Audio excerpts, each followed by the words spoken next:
Alors, les mosaïques de Délos sont un ensemble vraiment unique. Unique parce que, alors que les mosaïques ont été souvent détachées de leur contexte architectural, voire découpées pour en mettre une partie dans des musées, ça c'est les exemples que nous avons pour Carthage, pour Antioche et aussi éventuellement pour Pompéi, à Délos, les mosaïques sont restées in situ. Les fouilles ont commencé il y a 150 ans.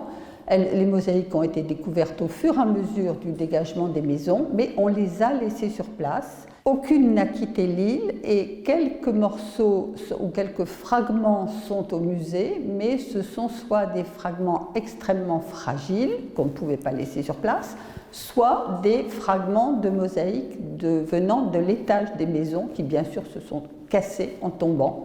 Et là, elles sont au musée. Mais sinon, la grande majorité sont sur place. C'est vraiment unique, surtout pour l'époque hellénistique, c'est-à-dire là, nous sommes entre le 2e et le 1er siècle avant Jésus-Christ. Ces mosaïques sont intéressantes car elles forment un ensemble très homogène. Elles ont presque toutes été faites pour des maisons et pas d'autres types de bâtiments, c'est une grande majorité.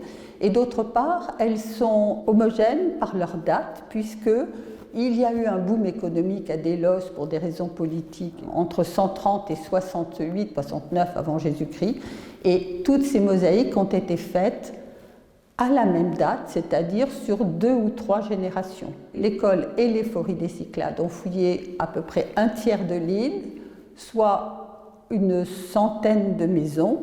Ils ont trouvé environ 350 sols construits et revêtus de différents types par différents types de techniques, et là-dessus on a environ 150 mosaïques qui sont décorées. Donc c'est vraiment un ensemble très important et très connu pour ces raisons. On les fait pour 2 raisons. D'une part pour des raisons pratiques, pour avoir un sol bien lisse, solide et un sol que l'on peut décorer. Un sol qui est imperméable, ce qui permet de les nettoyer, ce qui dans une salle de banquet est particulièrement utile. Et bien sûr, ce sont aussi des éléments importants du décor architectural. Alors ce sont toutes des mosaïques de sol à cette époque-là, des mosaïques de pavement. Il n'y a pas de mosaïque sur les murs, mais sur les murs il y avait des peintures et éventuellement rehaussées de parties en relief formées de stucs. Donc les mosaïques sont d'autant plus importantes qu'elles sont colorées et qu'elles ont peu perdu leur couleur, contrairement aux peintures qui soit sont tombées, soit sont décolorées. Même si nous avons l'habitude de voir des mosaïques dans les musées, elles sont un élément du décor architectural du cadre de vie dans ces maisons. On a bien sûr du décor géométrique. On en a toujours. Alors du décor géométrique, ça peut être des damiers, mais ça peut être aussi des tresses, ça peut être des choses plus ou moins complexes.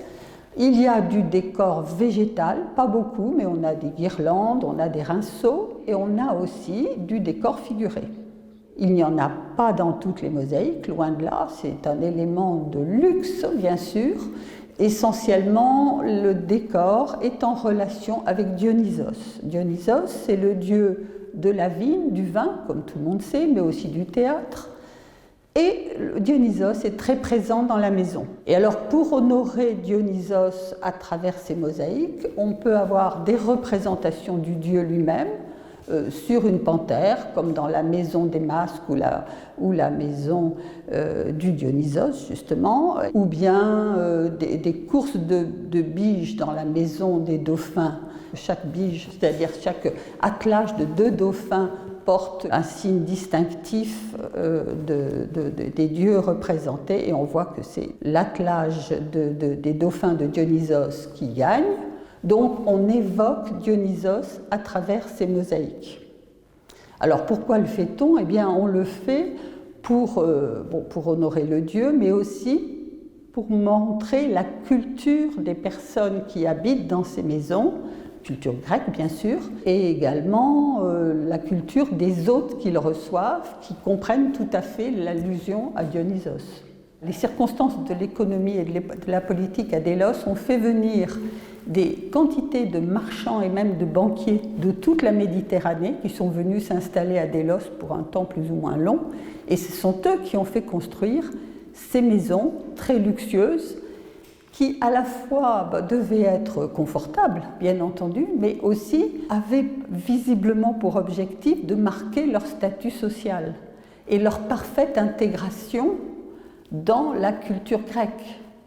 Donc, on pense que les commanditaires ont choisi jusqu'à un certain point leur type de décor auprès d'artisans que soit ils ont fait venir de loin, soit ce sont des artisans qui étaient sur place.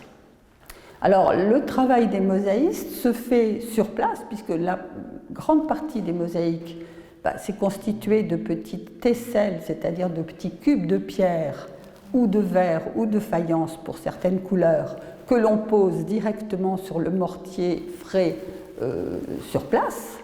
Mais pour les parties les plus fines, on sait qu'il existait ce que nous appelons des emblémata au pluriel, c'est-à-dire des panneaux qui étaient faits en atelier sur un support de mortier, et c'était des panneaux qui pouvaient aller jusqu'à peu près 1 mètre de côté. Ils étaient faits en atelier avec des éléments minuscules qui font 1 millimètre de côté ou moins, et une fois que le panneau était fait et sec, il était transporté et placé au centre de la mosaïque. Donc on a une partie faite sur place, la majeure partie, les parties les plus fines faites en atelier. La plupart des tesselles sont en pierre blanche, en pierre noire ou en terre cuite rouge, ça certainement c'est local. Mais bien sûr, pour avoir des gammes de couleurs plus importantes, on utilise soit des pierres un peu particulières, et beaucoup d'îles sont d'origine volcanique, donc on y trouve des pierres de différentes couleurs. Ça peut venir de Délos ou ça peut venir des îles avoisinantes. Et on utilise aussi du verre coloré ou bien même de la faïence que l'on coupe pour faire ces petits éléments, soit des cubes pour ce que nous appelons le tessellatum, soit des choses plus fines pour le vermiculatum. Et en plus, pour renforcer les couleurs de ces tesselles et effacer le joint de mortier qui reste entre ces éléments, on peignait par-dessus. Ces mosaïques sont un patrimoine fragile qu'il faut entretenir et restaurer. Nous travaillons, nous les spécialistes de la mosaïque, avec les restaurateurs. Cela coûte de l'argent et c'est évident que c'est important de le dire. Si nous voulons les conserver, il faut les entretenir.